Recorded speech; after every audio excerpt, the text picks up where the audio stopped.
Good morning. We are extremely pleased that you are here. It is good to come together for the purpose of co-creating. Do you agree? Yes. You are knowing what you are wanting in your powerful now, in your now where all of your power is. You're knowing. You like desire. You like the feeling of desire. Desire feels good when you believe it, doesn't it? Not so good when you doubt it.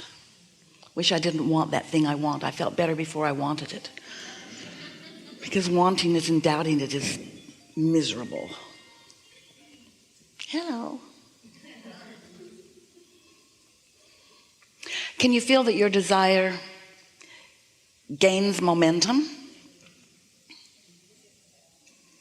Can you feel that sometimes you'll get a small idea about something and then it will become bigger and bigger and bigger? Do you ever feel that your desire is calling you forward? Sort of like it doesn't matter what anybody else thinks about this thing that you want. You know that you want it, and therefore you know it is going to be.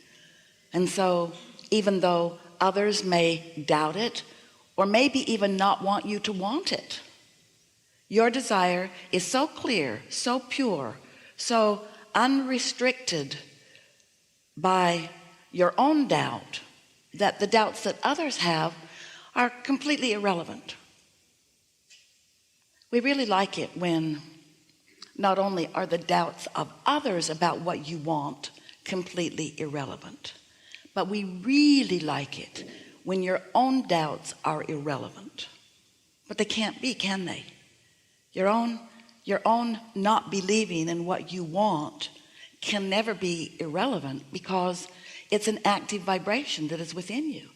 When you say, I want this, but you've just contradicted your own vibration of desire, and you've slowed or maybe even stopped the momentum of your desire with your countering thought. And yet you don't do it on purpose. You're just being realistic, right? You're just facing reality. You're just using your experience that you've gathered so far to balance out what sometimes feels to you like an impossible dream or a frivolous thought or something that is not realistic. But we want you to understand that anything that you desire can become a full-blown, actualized manifestation.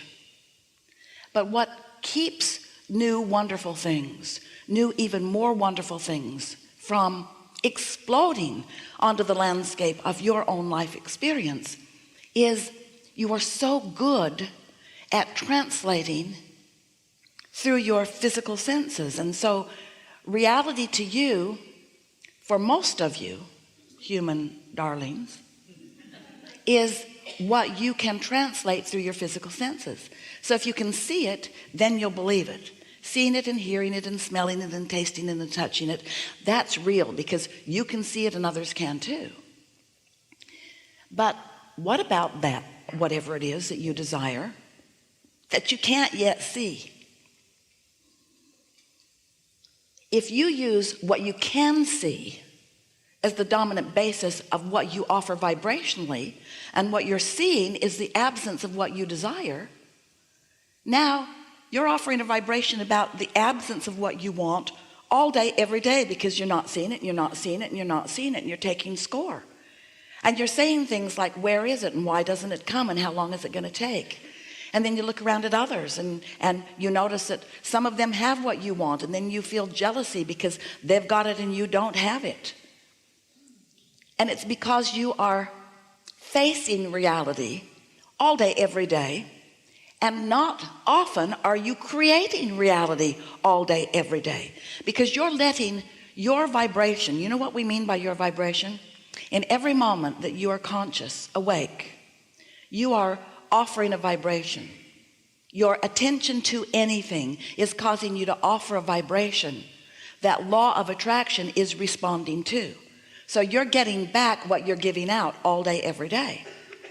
But most people offer their vibration almost exclusively based upon what they are observing, which means, and we love you so much, but we're going to give you this temporary label, and by the end of the day it will be softened tremendously. You are reactors, you are reactionary, you are reacting to things, and so most of your vibration is a reaction to something that you've seen. So if you're seeing not enough money and you're reacting to that, you're offering a vibration that's keeping that going. If you're seeing no lover with you, or no friends around you, or no beautiful home that you want to live in, or no whatever it is that you're looking for, if you see that missing, then you're reacting to it missing, and you're practicing the vibration of it not being there. So then occasionally you set a goal, or you write it down, or you put a smile on your face and you say something that sounds really positive about what you want. But the question that we are asking you is, how much weight does that carry in terms of time and balance of your flowing of vibration? How much percentage of your time do you spend flowing toward your dream of what you want in comparison to the time that you're flowing toward what you've already got? It's a big question to ask yourself. We'll give you the answer. A little bit toward what you want and a whole lot toward what you've got, because you are beautifully human and beautifully responsive.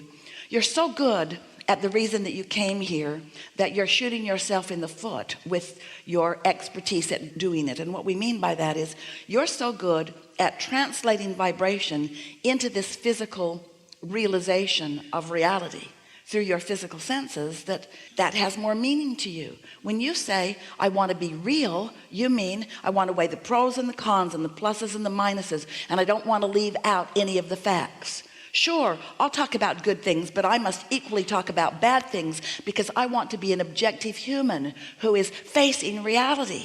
And we say, you do to a certain extent. That's what step one of the creative process is. Yes, you want to evaluate the contrast, and you want to come to your conclusions about what you prefer from doing that. But if you get stuck in that step one phase of exploring what is, exploring what is, exploring what is, exploring what is, exploring what is, practicing the vibration of what is, practicing the vibration of what is, practicing the vibration of what is, practicing the vibration of what is, then what is just keeps being what is in your life. Different faces, different places, same experience, because you practice it into being, and then you observe what you've practiced into being, so it bees more, and you practice it more, so it bees more, and you practice it more, and it bees more, and you practice it more, and then you say, hey, this isn't fair. And we say, yes, it is. You create your own reality. You get what you think about, whether you want it or not. So you want to ask yourself, how much time am I spending thinking about things I do not want under the cover of being objective or being real? We would define ourselves differently. We would say, I'm really picky about what I think about, and I choose what I think about based upon how it feels to me. Now, why is that a good idea? Well, in order to understand why what you feel matters so much in terms of really, really good guidance for you, you have to understand that there are two aspects of you that are having a relationship at all times. Before you came into this body, you were source energy. Some of you get that. Some of you believe that you were source energy, then you came into this body, and when you have your physical death experience, that you will then be source energy again, or non-physical, physical, non-physical. But what's really going on is that you are non-physical, even though you are physical. There is a stream of your non-physicalness that is flowing to you. And that stream of you that is flowing to you is life force. It is life source. It is the fuller version of you. It's the fuller version of you, not just because it was fuller than you let yourself be in your body. It's the fuller version of you because since you got here in your body, you've been exploring and becoming even more. When you don't have enough of something, you ask for more, and that non-physical part of you becomes the vibrational essence of that more. When someone's rude to you, you ask for a nicer world. When you're rude, you ask for a nicer world. Everything that you live is causing that inner part of you to expand. and expand it does. Oh, so then when you take that understanding of this you that is having a relationship with you, and you apply to that understanding your understanding of the law of attraction. Law of attraction is responding to vibrational frequencies. Law of attraction is matching vibrational frequencies up. Law of attraction is responsible for the evolution of all things. Law of attraction is a powerful, across the board, always consistent response to vibration. Law of attraction is the reason that you cannot set your radio dial on 98 FM and hear what's being broadcast on 101 AM. In other words, the frequencies have to match up. Your receiver and your transmitter must be on the same frequency in order for there to be reception, yes? So in order for you to have reception from this larger, expanded, evolved, loving, clear-minded, sure-footed, healthy, vital, prosperous you've got to be in the receptive mode. In other words, you've got to get your radio dial set to where the radio transmitter of your source energy is set. And you know where it's set?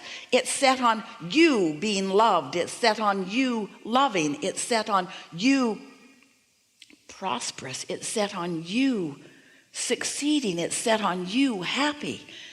It's source energy, and it is love, and it is radiating toward you.